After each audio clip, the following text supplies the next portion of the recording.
Bienvenidos a este ciclo de charlas para pymes. Mi nombre es Felicitas Iturbe y trabajo en el equipo de pymes, empresas e instituciones de Banco Santander. Les queremos agradecer a todos por participar de este evento. Hoy nos va a acompañar Gabriel Zurdo en un tema muy necesario y actual. Gabriel es especialista en cybersecurity y riesgo tecnológico y de negocio. Gabriel Zurdo es CEO en BTR Consulting, una empresa argentina que tiene presencia en más de 40 países, en donde trabajan con clientes casos reales de experiencias en ciberseguridad, que es lo que va a compartir esta mañana con nosotros. Hola Gabriel, ¿cómo estás? Gracias y bienvenido por estar acá en este espacio con nosotros. ¿Cómo te va? Felicita, buen día para todos. Encantado, un placer. Gracias a Banco Santander por la invitación. Bienvenido, Gabriel. Un placer.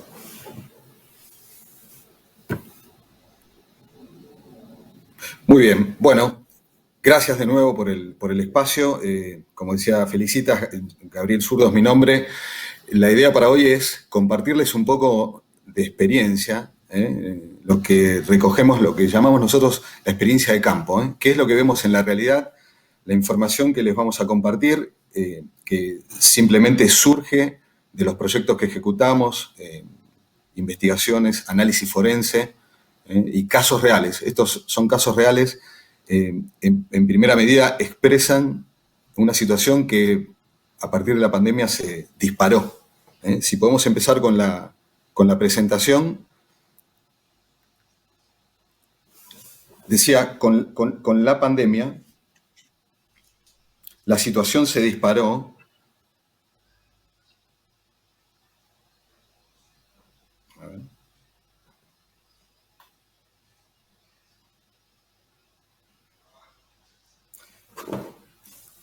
Y la realidad es que la experiencia más importante surge de lo que experimentamos en el campo. En más de 40 países, como anticipaba Felicitas, lo que vemos es una situación parecida. En más de 500 proyectos que llevamos ejecutados en los últimos años, la situación tiene dos o tres particularidades. La primera es la transnacionalidad de la industria del ciberdelito. La transnacionalidad obliga a que empecemos a pensar que quienes nos puedan agredir están en José León Suárez, en Kuala Lumpur o en cualquier lugar del planeta, no importa cómo.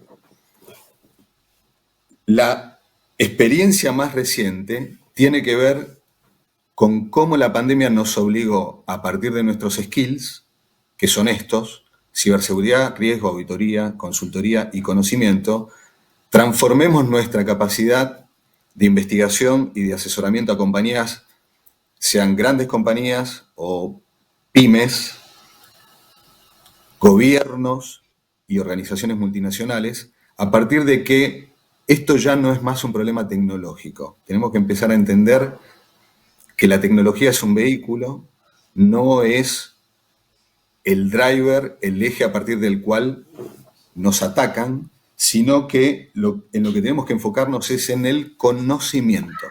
Digo siempre, esto es como manejar un auto. Podemos tener un modelo del 67, como soy yo, o un modelo 2020.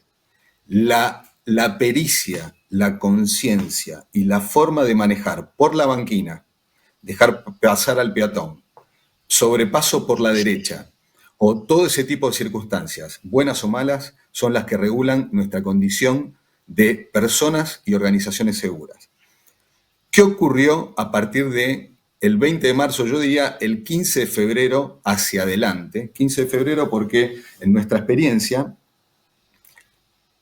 la pandemia visibilizó situaciones que ya veníamos mensurando en el pasado y que claramente a nivel global se fueron desplazando de la misma manera que evolucionaron. ¿Se acuerdan el video de la Universidad Johns Hopkins? Ese rojo, con los círculos en donde había más contagios por geografía, país, ciudad, y cantidad de fallecidos y recuperados.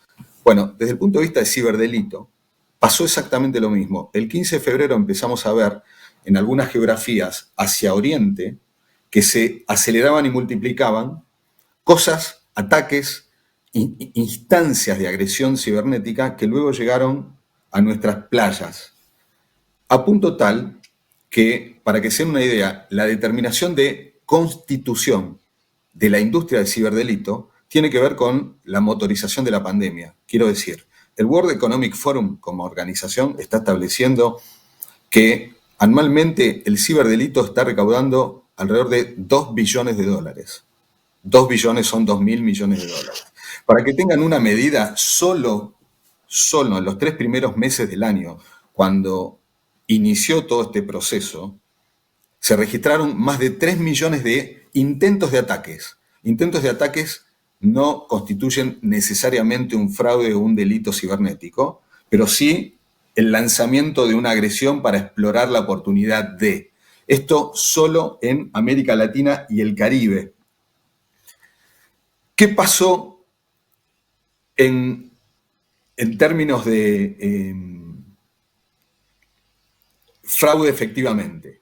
En el mes de marzo observamos desde nuestra experiencia en una plataforma que se llama Security Operations Center, es un centro de investigaciones y delivery de seguridad, un promedio de 600 campañas de phishing diarias.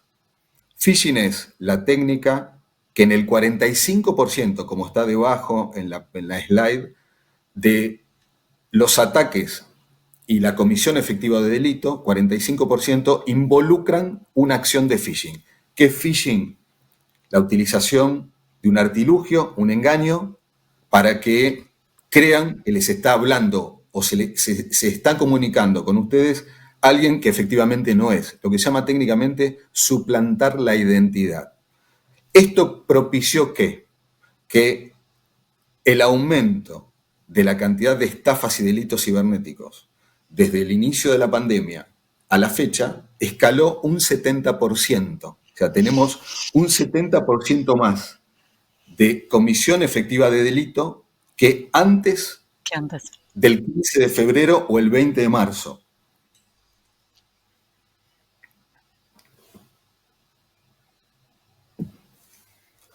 Un dato adicional, e insisto con esto, no se trata de un tema solamente tecnológico. Se trata de cómo manejamos y conducimos nuestro auto, de nuestra pericia y de nuestra conciencia. Un fenómeno adicional que empezamos a observar, lo llamamos, cuando se habla de nueva normalidad, la nueva anormalidad digital. ¿En qué consiste? Todos los que probablemente me estén escuchando y nos estén viendo junto con Felicitas, fuimos parte de este proceso. Del 20 de marzo para acá, la incertidumbre, ¿qué va a pasar? Me voy a enfermar, crisis económica, encierro, algo que no es natural, perdimos la libertad por la condición que sea, el temor a no tocar un picaporte, no apretar el botón del ascensor, nos obligó a un concepto nuevo que se tradujo en ¿qué? Hiperconectividad. La mayoría, si no todos nosotros, empezamos a estar más tiempo conectados, a más dispositivos, haciendo más cosas. Empezamos a permear, a observar que en muchos casos de esto que les decía al inicio, que tenían que ver con efectivamente cómo es posible que alguien que recibió un mail o un WhatsApp en donde felicitas, te decían, ganate un viaje a Cancún, contestame, ¿de qué color era el caballo blanco de San Martín? Poné tu usuario, tu password, tu número, 16 números de tarjeta de crédito, la fecha de vencimiento, el código de seguridad, y vos trabajás en un banco e igual caíste en la trampa, tuvo que ver con esta nueva sensación de que lo que gestionamos a partir de los múltiples dispositivos con los que conectamos es la realidad. Hoy en cualquier hogar promedio argentino hay más dispositivos en un hogar, en una casa, que integrantes de la familia, incluyendo al Bobby, al gato, si tienen canario, lo que quieran, hay, hagan la cuenta. Consola de juegos, hogares promedio en Argentina y en la región también. Consola de juegos, Smart TV, notebook, PC de escritorio, tableta. En Argentina hay 1,8 teléfonos por persona, por o persona. mejor dicho, tarjetas SIM conectadas a Internet.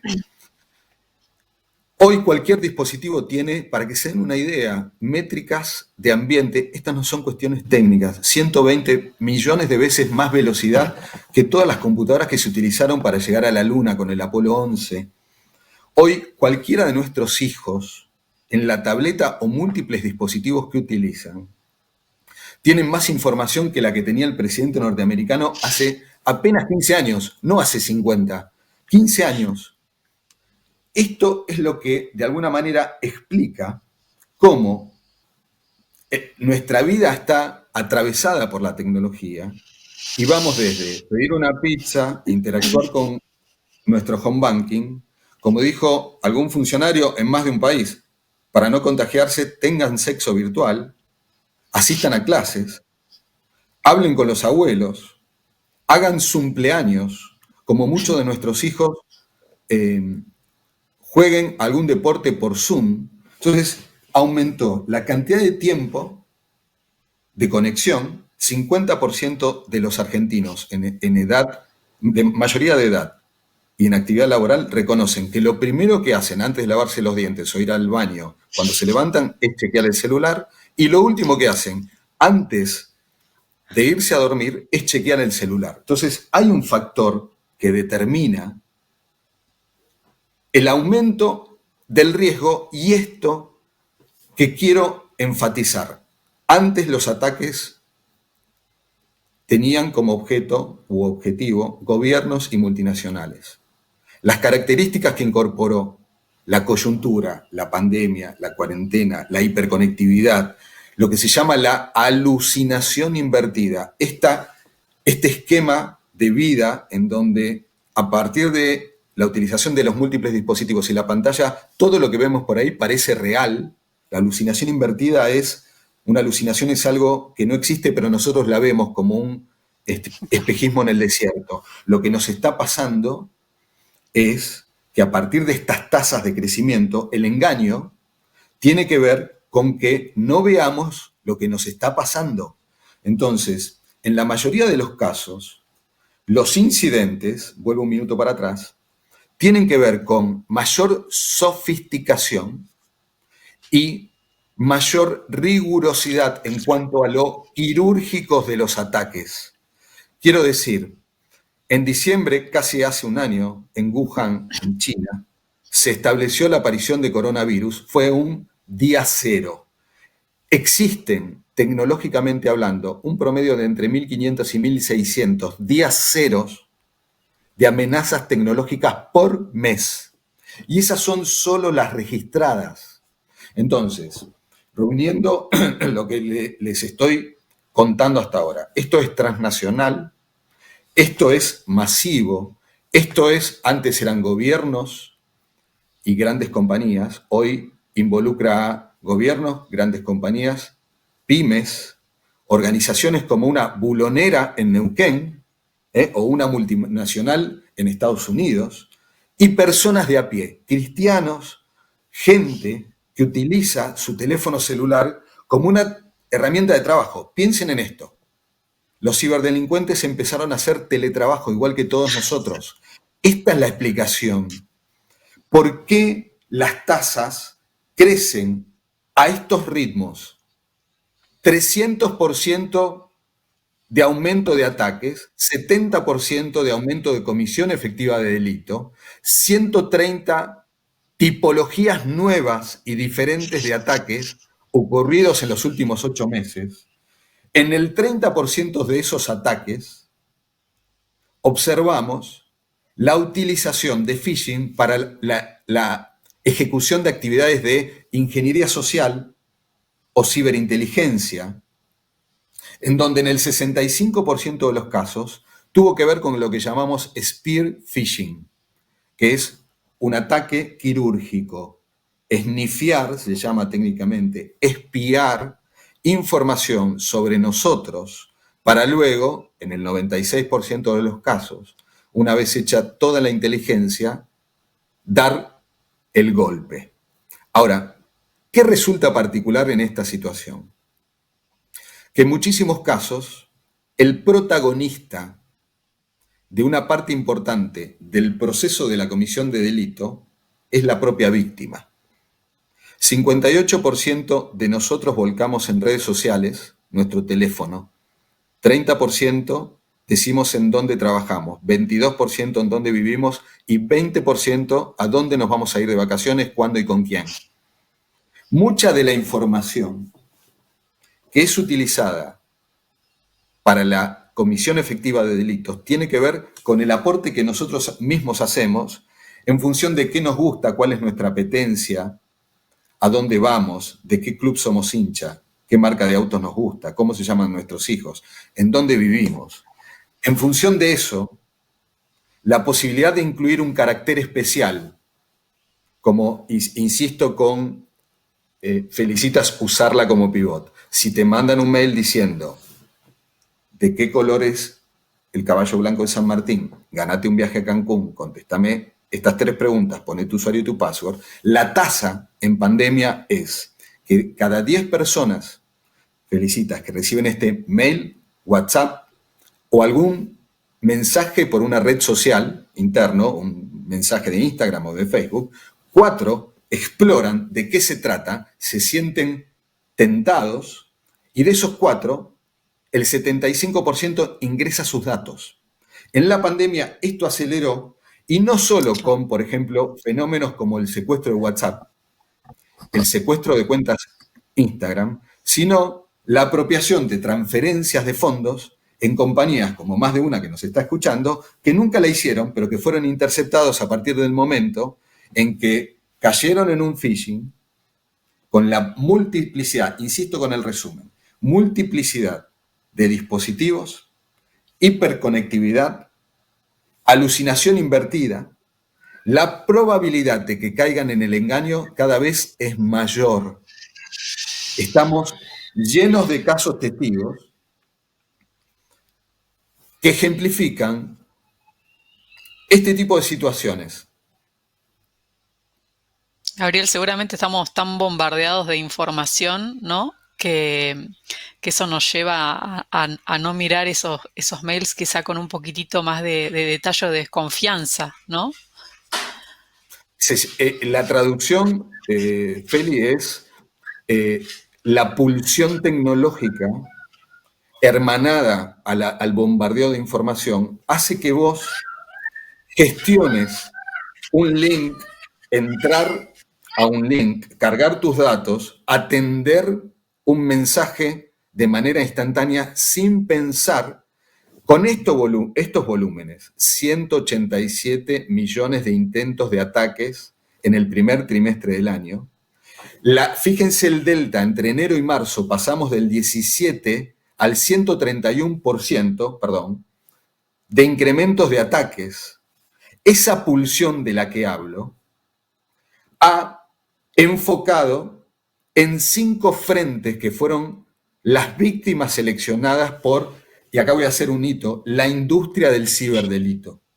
Tenemos que entender, se trate de una situación doméstica, una situación de una pyme, de una empresa multinacional o con presencia regional o de un gobierno, que el ciberdelito se acaba de constituir como una industria.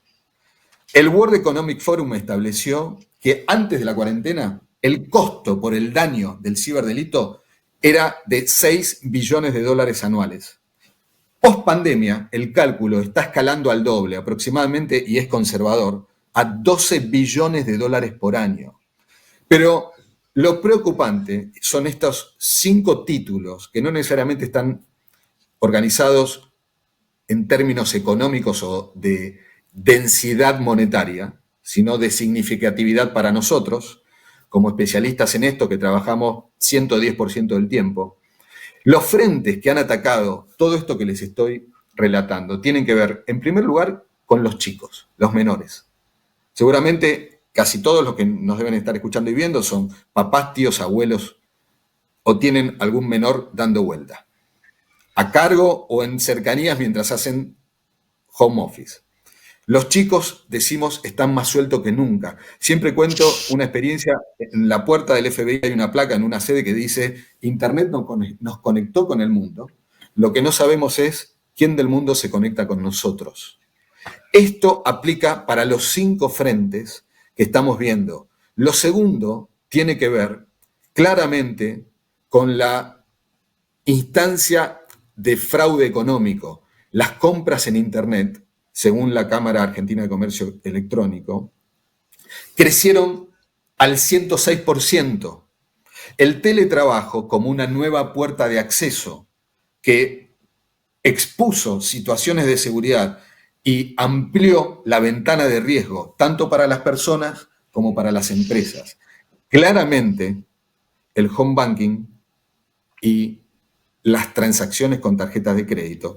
Y finalmente, la articulación del argumento COVID, salud, entidades de salud, hospitales, sanatorios, la industria de healthcare fue utilizada y a la vez fue víctima. De hecho, la Organización Mundial de la Salud fue hackeada, su servidor de correo fue copiado y durante meses sendos mails fueron enviados a personas y organizaciones en todo el mundo a nombre de funcionarios de la Organización Mundial de la Salud. O sea, es tan difícil de abarcar y de comprender, hasta tanto se los demostramos con evidencia sustancial y práctica. Esto no es fantasía, no es Hollywood, no se trata de situaciones, digamos, ficticias, tiene que ver con la realidad y la realidad es esta. La industria del cibercrimen nos apunta a todos. A todos nos pueden sacar dinero. Nos pueden sacar dinero y en algunos casos extorsionar y afectar nuestra reputación. Fíjense los volúmenes, cómo se han incrementado. Pasamos de tener, medido por nuestro SOC, nuestro Security Operations Center, de 4.000 amenazas por semana en el mes de enero a 250.000 la última semana de mayo. Se detectan 450 amenazas por minuto en el primer semestre del año. Cualquiera de estas amenazas son susceptibles de atacar ¿qué? Nuestra tableta, nuestra PC, nuestra notebook, pero fundamentalmente nuestro teléfono. La argumentación coronavirus, la argumentación, el título que incorporaba emocionalidad, preocupación, incertidumbre, ¿qué va a pasar con el coronavirus?, pivoteó sobre nuestro smartphone, nuestro teléfono. 75% de la gente a la que le preguntamos durante la cuarentena, en condiciones normales, ¿por qué aceptarías llegar tarde al trabajo? Si te olvidas medicamento, documentos, plata o tu teléfono. Por el teléfono.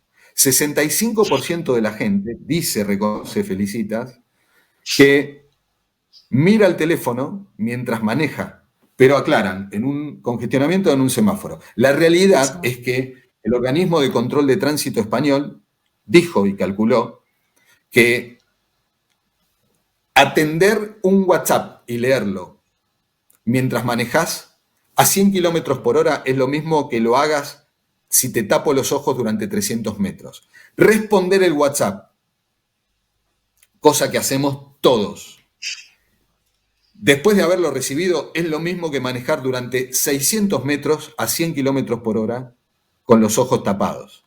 Pero esto no es todo. La pulsión tecnológica de la que hablábamos antes, este bombardeo que bien marcaba Feli, tiene que ver con qué. 24% de la gente a la que sondeamos reconoce que no puede dejar de consultar el teléfono cuando está en un acto religioso, iglesia, templo o donde les guste. Y entre el 12 y el 14% de la gente dice que cuando reciben una notificación de audio en el teléfono mientras mantienen una relación sexual, no pueden evitar en algún momento del acto chequearlo.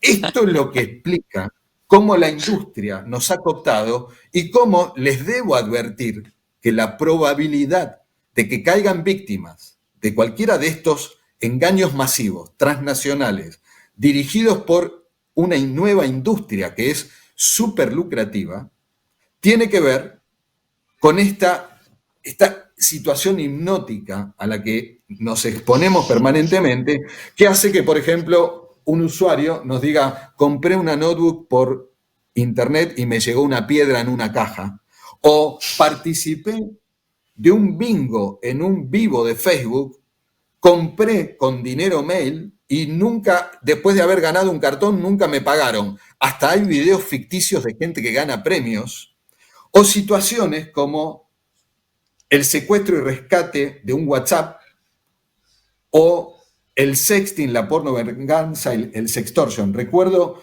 el 10 de abril una campaña que hubo, y les insisto con los números. Mes de marzo, solo el mes de marzo, 600 campañas de phishing por mes promedio. Una sola campaña puede incluir el envío de 6 millones de mails y de WhatsApp en el lapso de 2 horas y luego desaparecer. O sea, que un porcentaje muy bajito de la gente caiga en la trampa es mucho dinero. El 10 de abril, decía, cayó una campaña de sextortion.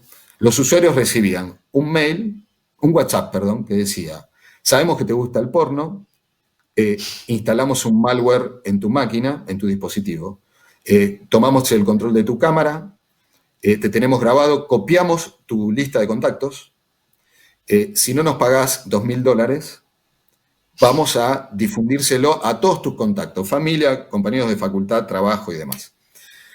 Y como prueba de vida te vamos a mostrar tu password de Instagram. Y efectivamente, en un porcentaje alto, la password de Instagram que evidenciaban como prueba era una real.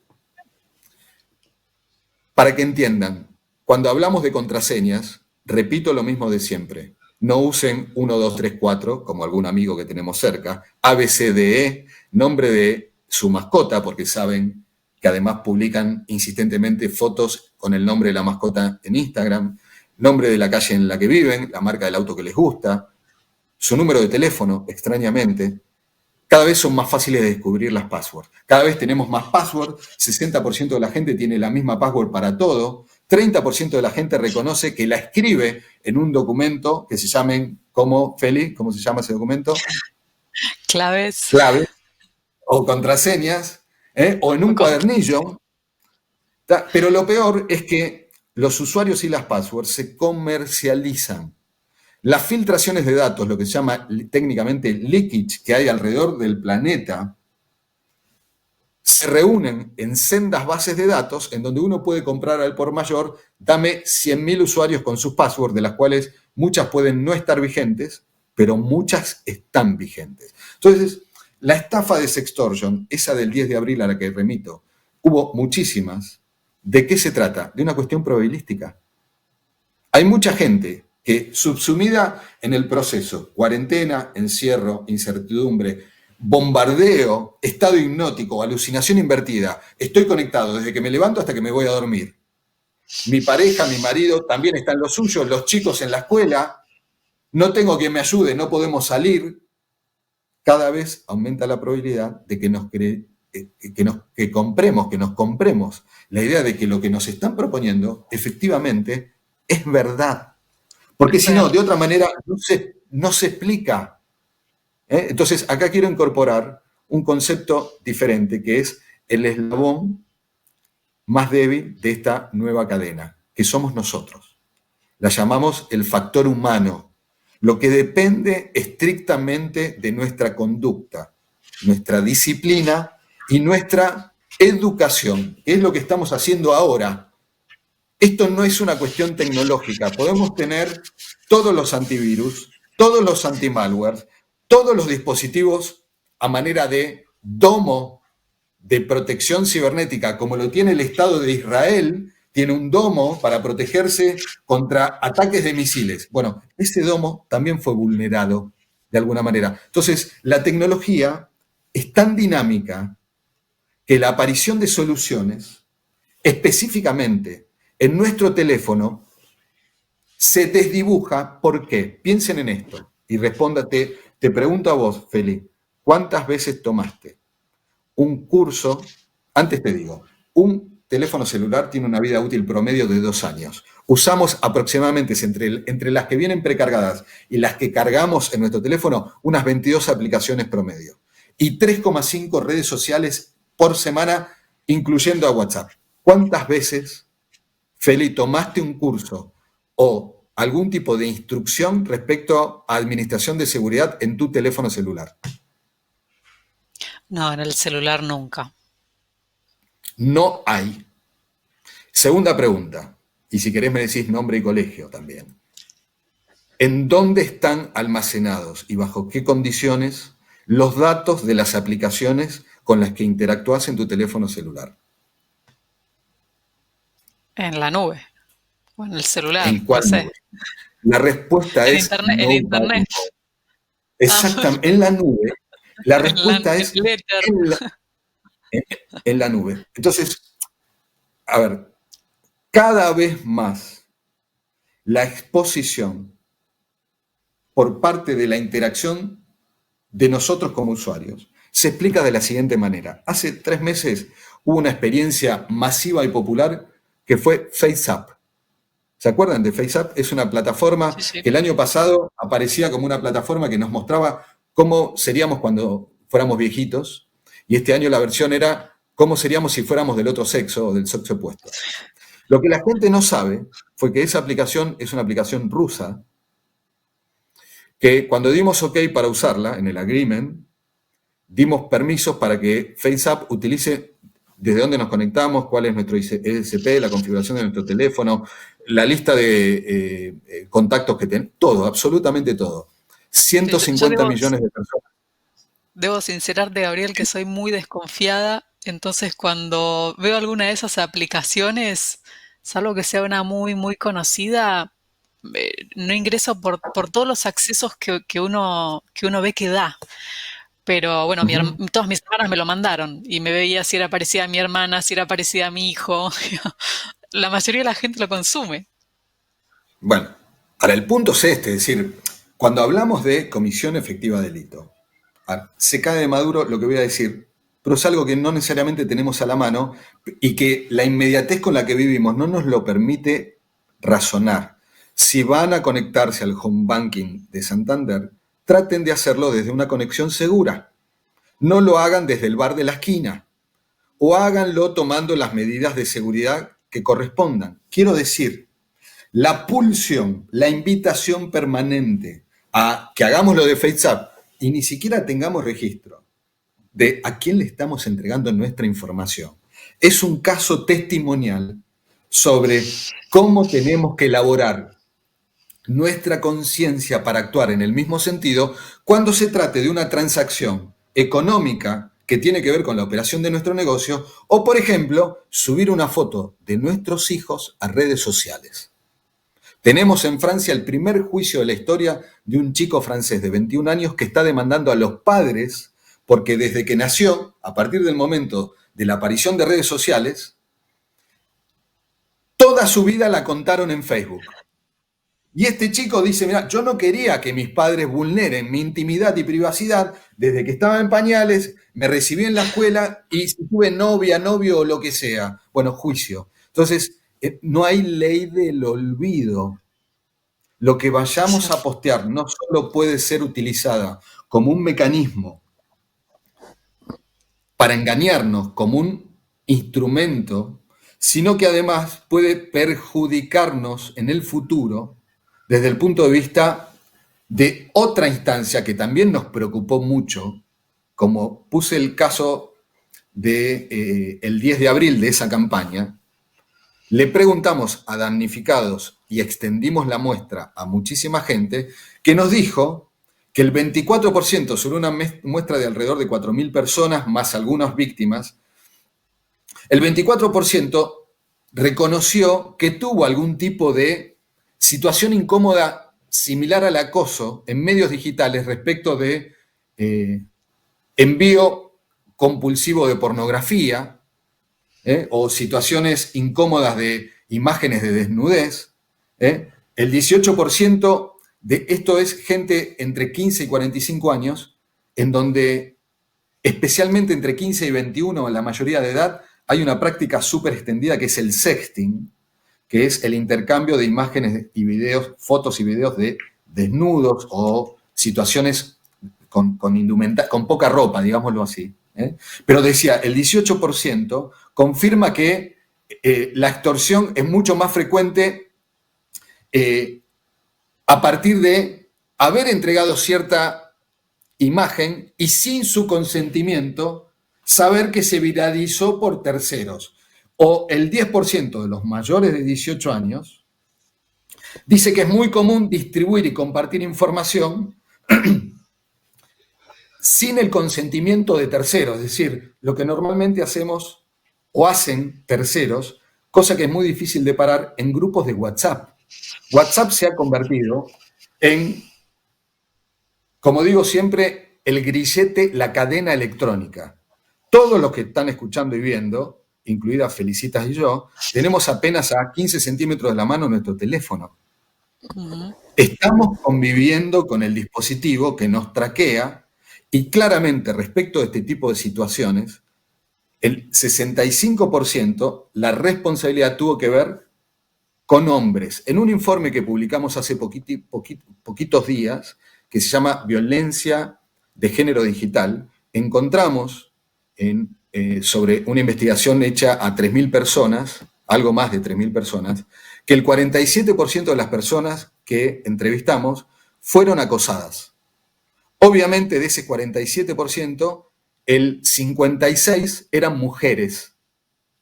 El resto son hombres o, digamos, de algún otro género. Pero hay un énfasis en el monitoreo y en el seguimiento por parte de parejas, de exparejas, sobre la actividad especialmente de las mujeres respecto de qué. Esto es un capítulo aparte, pero lo quiero mencionar porque me parece relevante, porque es algo que también está creciendo. Dame tu ubicación, decime tu password, mostrame con quién hablas, generar usuarios ficticios de la misma manera que lo hacen los ciberdelincuentes, para hacer grooming a chicos o para estafar vía el caballo blanco de San Martín para hacer phishing, la misma situación. Ahora, también respecto de nuestros datos y la nube a la que referíamos, la realidad, si acumulamos y concatenamos todos los datos que les estoy planteando, resulta ser que hay instancias fuera de nuestro control, y acá me escapo, salgo un minuto del eslabón más débil de la cadena, que tiene que ver con un fenómeno que también se multiplicó en pandemia, que se constituye o se llama data breach o data leak.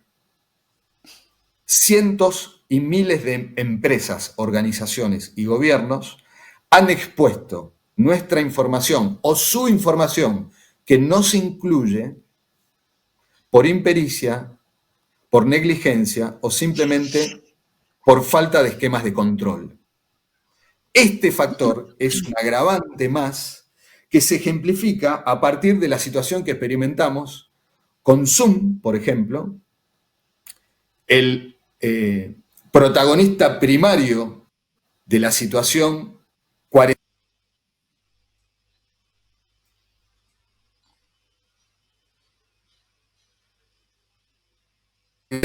10 millones de usuarios a tener 300 millones de usuarios, y que muchos de nosotros volcamos nuestra información, de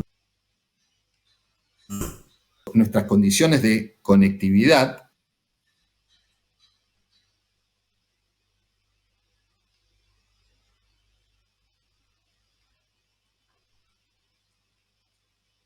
Ahí lo perdimos un momentito a Gabriel. Teams, la que quieran. Analizamos cerca de una docena. Te perdimos un minutito, Gaby.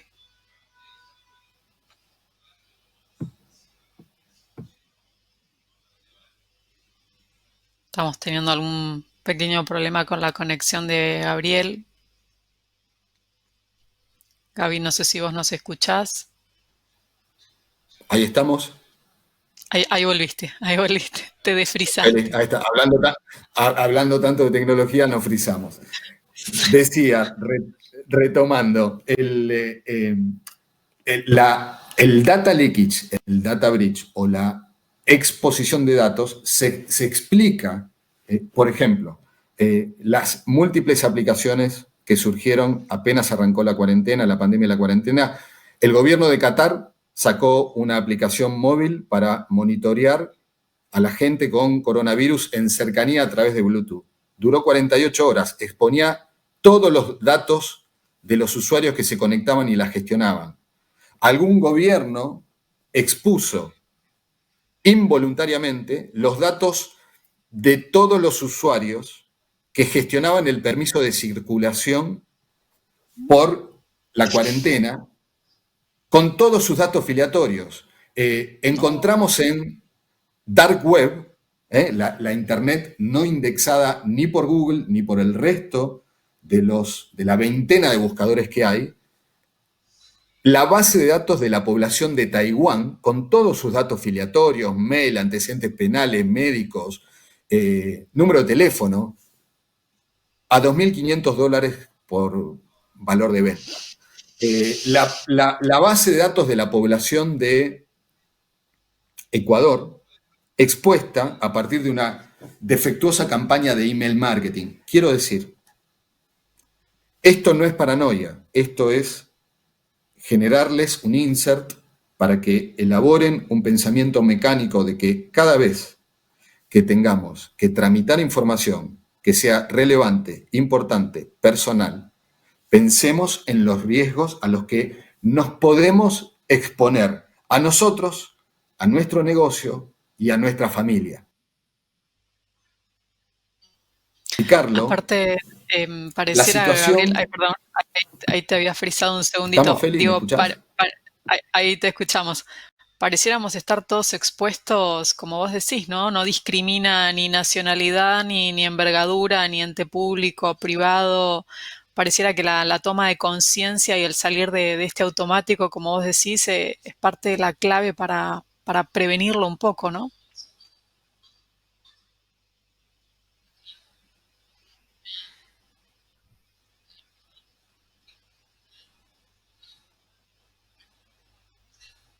Ahí te vemos, Gaby.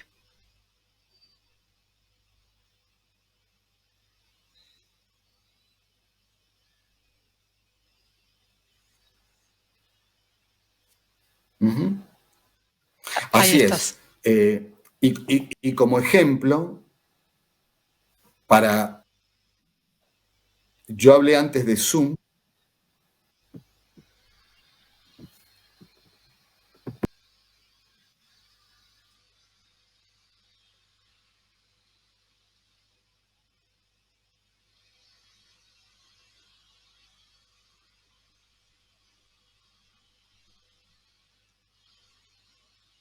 Gaby, Ahí estoy. ahí volviste. Sí. Ahí, sí. Es el ciberataque, Lo que Gaby, que decía. no quiere que te escuchemos. Tal cual.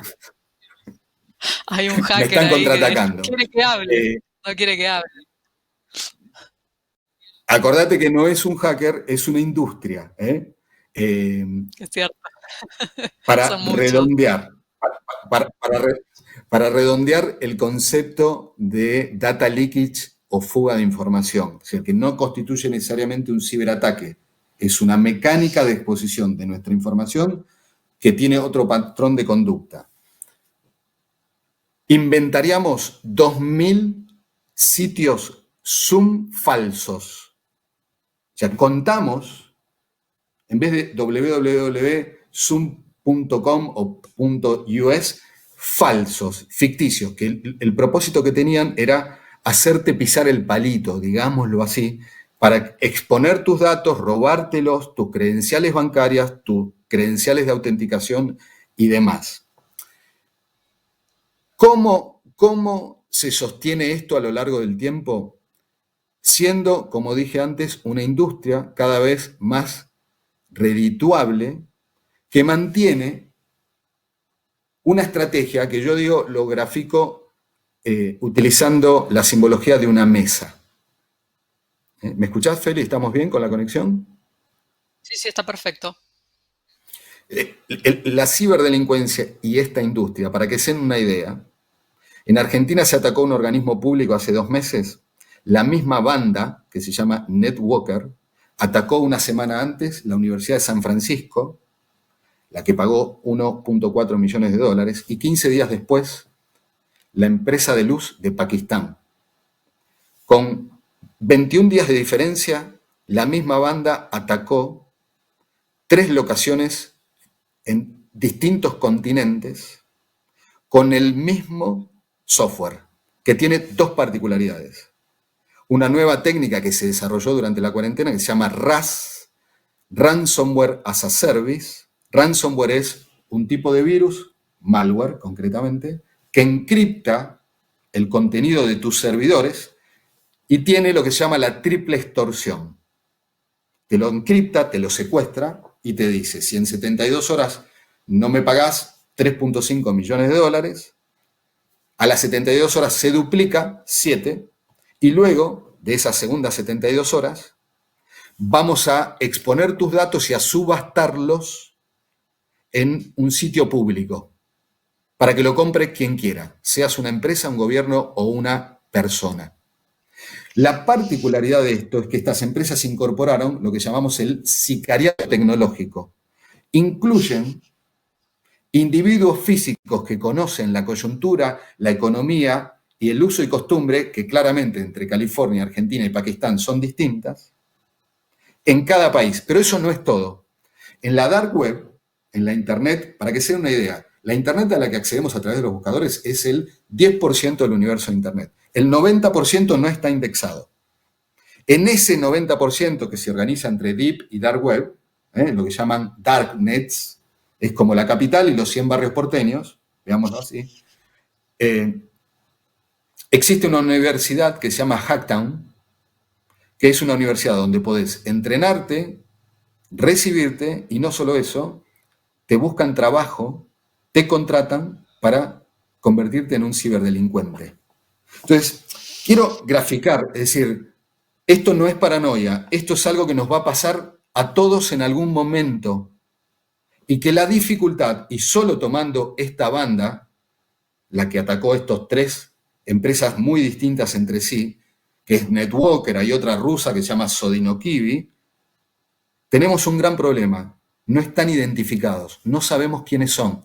Probablemente algún gobierno esté cerca de dar con ellos, pero la dificultad, y vuelvo a la mesa en la que se apoya el ciberdelito, tiene que ver con 4 patas, de las cuales 3 son perfectas y una es imperfecta. Las 3 perfectas son el anonimato, la suplantación de identidad, la dificultad de asociar la cara física real con el avatar digital.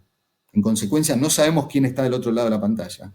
Y la cuarta, que es la imperfecta, la torcida, la mal pintada, la irregular, la que mueve la mesa, somos nosotros, el factor humano. Nosotros somos, como en muchos de estos casos, los que hacemos clic, descargamos un tutorial sobre coronavirus y contestamos de qué color era el caballo blanco de San Martín.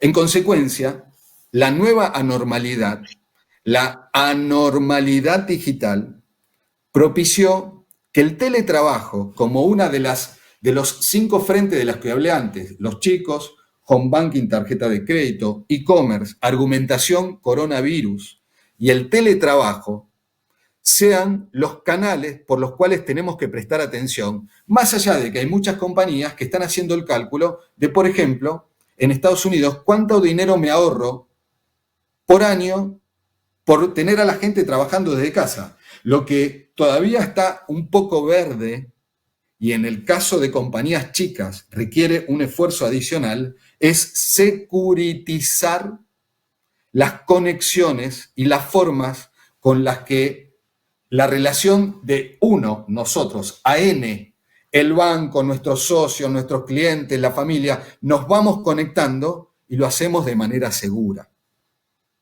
Insisto con el concepto, el fenómeno de la alucinación invertida y de la pulsión tecnológica hacen que mucha gente esté apostando a que el año que viene sigamos en teletrabajo. Antes de la cuarentena en Argentina, el 10% de la población laboral trabajaba opcionalmente una vez por semana desde la casa. Ahora estamos viendo que se producen algunas cuestiones que son coadyuvantes con el riesgo al que estamos exponiéndonos ante esta situación, que tiene que ver con que, por ejemplo, la multiplicidad de tareas afecta a la concentración. Estamos con esto del multitasking.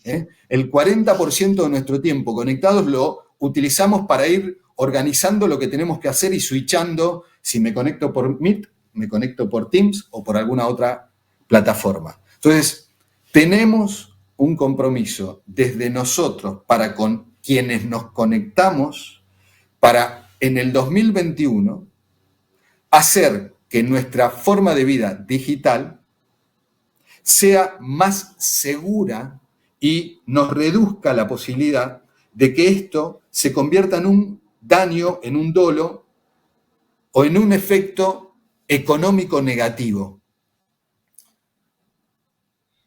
Aparte, Gabriel, si me permitís, esto un poco llegó para quedarse, ¿no? Porque pareciera que el teletrabajo en sus distintas formas va a seguir estando, la conectividad,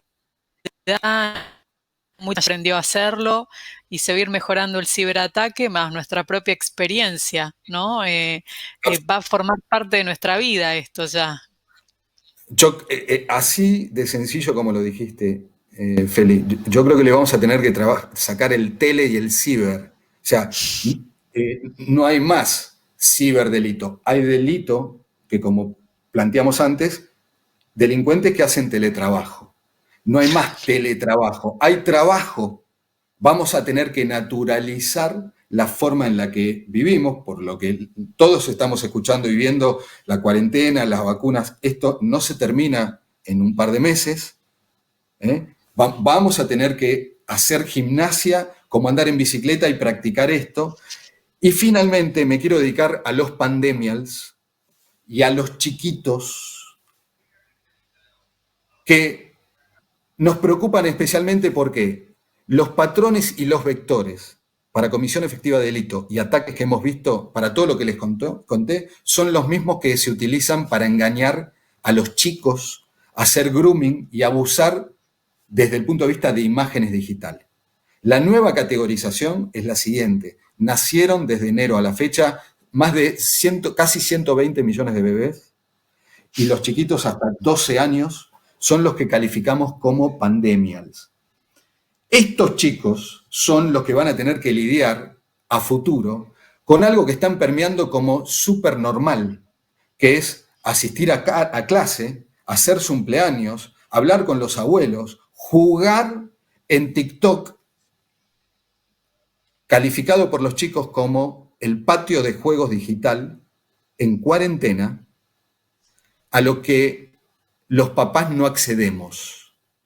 Nos llamó poderosamente la atención el nivel de agresión de un par de situaciones como estas. Encontrar a un nene de 10 años que repetidamente, a partir de la potencia de los algoritmos de inteligencia artificial que utiliza TikTok, en el feed, recurrentemente recibía videos que tenían banners o carteles sobreimpresos diciendo busca osos maduros, imágenes en Google. Si quieren, búsquenlo, si no se los cuento, que un nene de 10 años acceda a un clic de distancia a imágenes de desnudez y de sexo explícito de personas mayores, por lo menos debería ser conocido por los padres. Que un nene de 10 años reciba recurrentemente videos, tutoriales sobre cómo desarmar un sacapuntas escolar y con la hojita autoflagelarse muslos, muñecas y antebrazos, nos obliga a que le interpelemos a los padres qué hace un nene de 10 años con una cuenta de TikTok. ¿Qué hace YouTube? Y no estoy hablando mal de la tecnología, estoy hablando de cómo tomar conciencia de que en los comentarios de YouTube existe lo que se llama una Secret Family, que incorpora mensajes codificados como Club Penguin, child pornography, CP, caldo de pollo, que remite a links de WhatsApp y de Telegram para intercambiar o comercializar contenido de imágenes de abuso de menores. Entonces, el abanico que les acabo de plantear tiene que ver con una situación de riesgo que existía previa a la pandemia, pero que se multiplicó y creció en los porcentajes que les presenté y que la tendencia definitivamente no es a la baja. Lo acabas de decir, Feli. Es decir, vamos a continuar en teletrabajo. La tecnología es un bastón en el que nos estamos apoyando para caminar en esta nueva forma de vivir. Como dije, desde comprar comida hasta conocer una pareja, la interacción con nuestras herramientas económico-financieras, una tarjeta de crédito, tomar un préstamo, la facilidad con la que hemos visto que la industria financiera se vio arrinconada por la cantidad de delincuentes que se hicieron pasar por a partir de que un montón de usuarios como los que nos escuchan y nos ven masivamente se volcaron en Instagram, en Twitter y en redes sociales a decir no puedo sacar un turno, no me pueden atender. Reflexionen respecto de que si ustedes tienen un perfil de red social abierto y cuentan todo y parte de lo que cuentan es información que debería ser protegida o privada, están abriendo la puerta a que un tercero que puede estar, insisto, en Florencio Varela, en Asunción, en Paraguay o en Kuala Lumpur, los tome como víctima y los apunte y los estafe. Entonces, el abanico va desde gobiernos, multinacionales, pequeñas empresas y personas de a pie. La industria es transnacional. Esto está claramente monetizado. Si prestaron atención a los volúmenes de dinero que presentamos, la escala, a diferencia de lo que pasa con los chicos, crece y crece. ¿Qué pasa con los chicos? Es la única industria en este segmento de ciberdelito que no puede ser medida. ¿Por qué? Los nenes, por su condición de inocentes, no denuncian. No saben que están siendo abusados. En consecuencia, vemos que crece el tráfico de intercambio de material de abuso de menores en dark web. Cada vez hay más foros, más darknets, más mercados de venta de estos productos. Pero como no lo podemos cuantificar porque los nenes no denuncian porque no saben que están siendo abusados. El resto de la industria crece y crece y esa va a ser la tendencia a futuro. Gaby, si te parece, abrimos un espacio de preguntas, habilitamos en el chat para quien nos quiera hacer alguna consulta y yo aprovecho y ya te digo la primera. En base a todo lo que nos compartiste de tu experiencia, que te lo agradecemos porque tiene una impronta muy didáctica, muy llana y revestida claramente de toda la experiencia con los casos y los clientes que abordaste en distintos países. ¿Hay alguna herramienta, ya sea gratuita o paga, entendiendo que lo más vulnerable somos nosotros, ¿no? Que pareciera que educar, que generar conciencia, que tomarse un minuto antes de hacer un clic puede llevar a evitar algo de esto? ¿Algún tipo de herramienta, programa de capacitación que ya sea una persona o una pyme pudiera darle a sus empleados, por ejemplo? ¿Nos podrías dar algún dato de eso? Sí, a ver, sí hay, pero es como todo en la vida, es sumamente dinámico. Quiero decir, lo que hoy es seguro, mañana puede no serlo. Vos hace 3 años, Feli, no sabías que existía TikTok y probablemente dentro de 5, no sé si sos TikToker o no, vas a usar otra cosa y tus hijos probablemente quieran usar otra cosa o Instagram.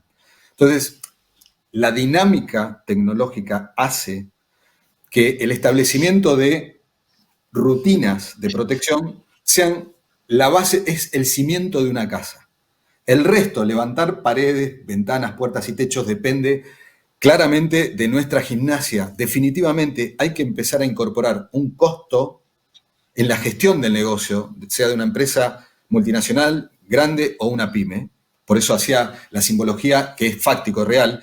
Twitter fue hackeado hace 3 meses, con un engaño de voz. Lo llamaron por teléfono y le hicieron un phishing.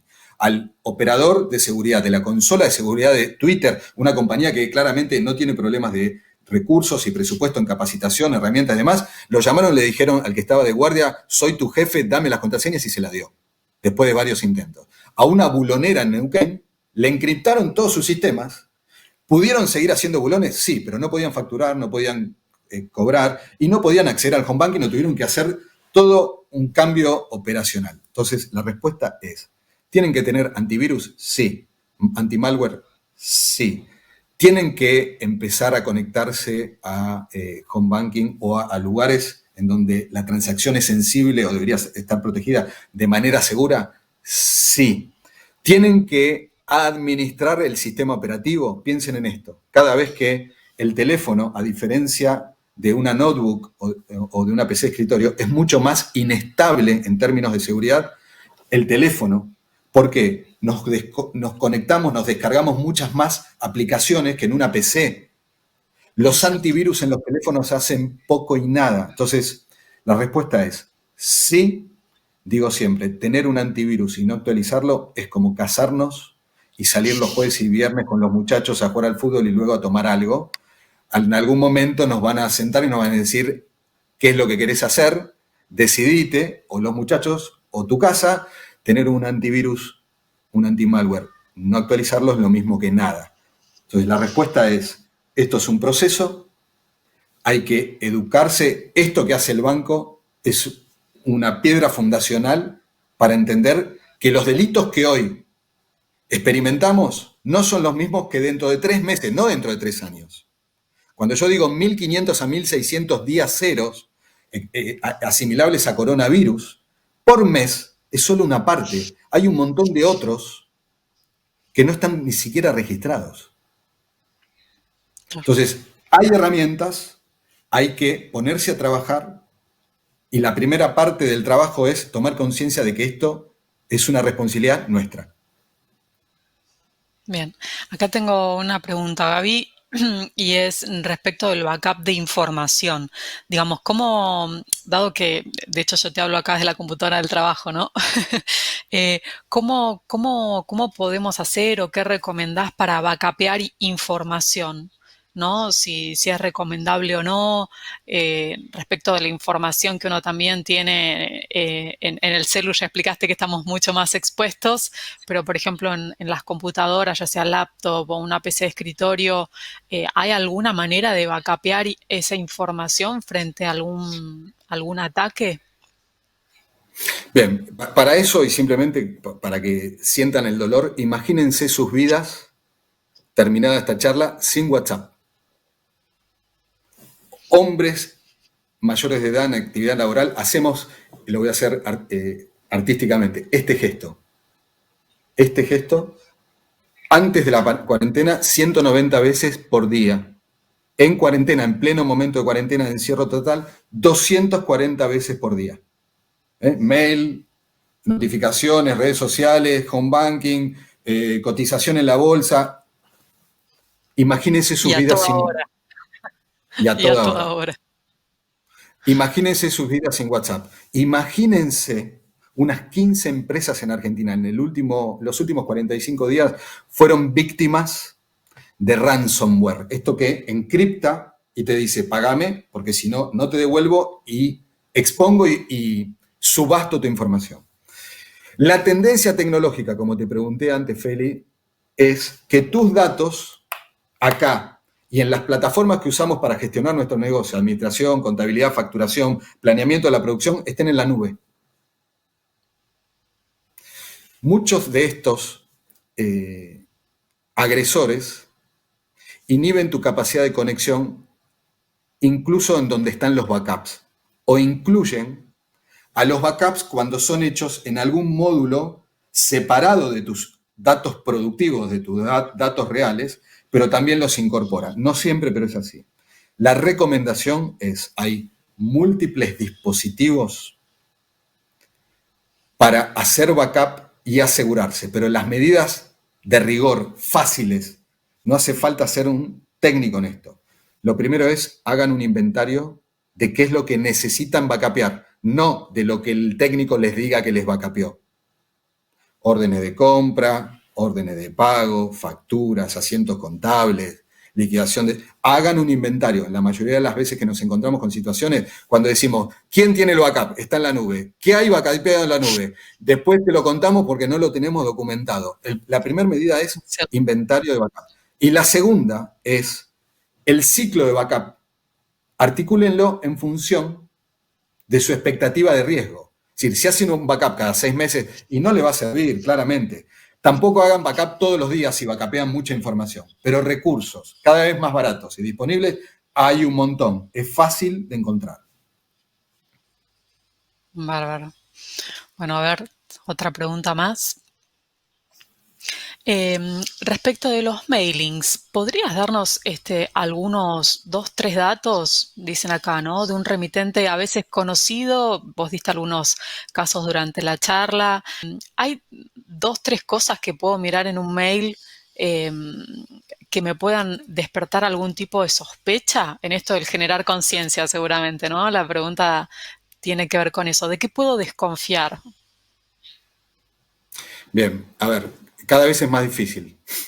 Por eso digo que es una gimnasia. En primer lugar, porque muchos de estos phishing, engaños y luego malware, antes solo se dirigían a través de cuentas de mail, con lo cual chequear la barra de direcciones era posible.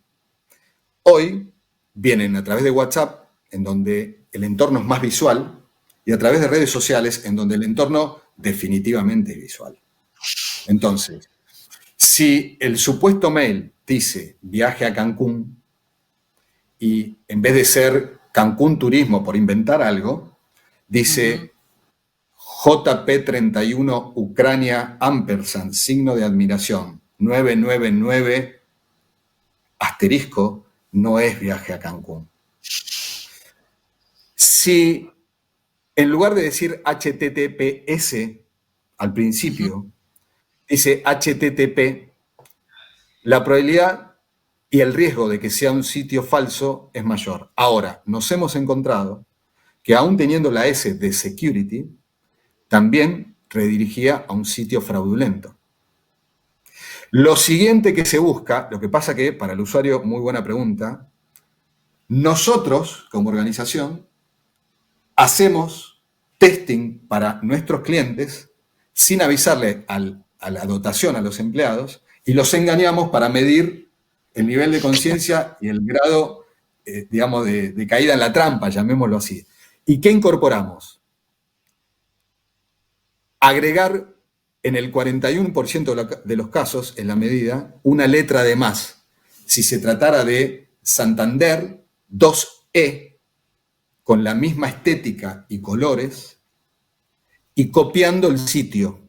Entonces, se trata de cuestiones imperceptibles que hay, les puedo asegurar, miles, les recuerdo la medida, 600 campañas promedio por día. Cada campaña puede acarrear 6 millones de envíos en 2 horas. Entonces, los tips son estos.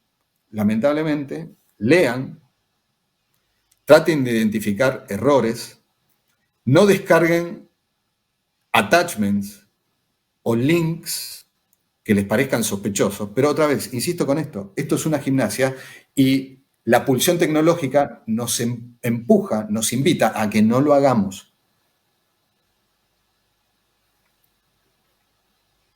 Bien. Bueno, Gabriel, para cumplir un poco con el horario, te queremos agradecer, obviamente, habernos acompañado en este espacio y en esta charla.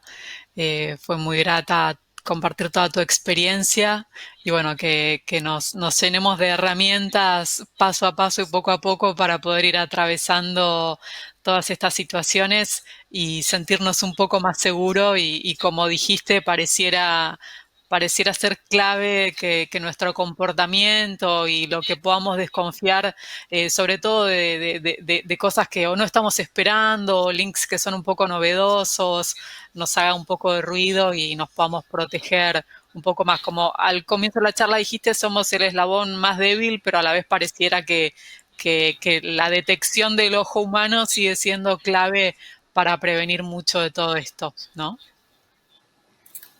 Bueno, Bueno, gracias, Gabriel, Feli. Un placer y un tip final.